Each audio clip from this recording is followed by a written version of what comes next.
এয়া হৈছে মৰাণত অৱস্থিত ফিউজন ষ্টুডিঅ'। সকলোৱে চিনি পায় ফিউজন। মই আহিলোঁ এটি গীতৰ ডাবিং দিবলৈ আৰু গীতটি ডাবিং দিলোঁ। আশা কৰিছোঁ আপোনালোকে গীতটি আদৰি ল'ব বুলি। অতি সোনকালে আপোনালোকৰ মাজলৈ এৰি দিম।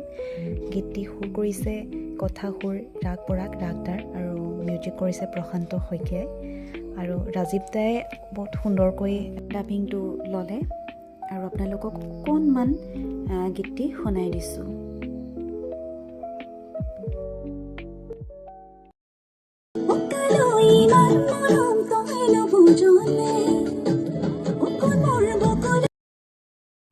তাৰপিছতে দুখনমান ফটো ল'লোঁ। ৰাগদা আছিল বন্ধু ধীৰাজ আৰু ৰাজীৱ দা আছিলে। সকলোৱে আমি দুখনমান ফটো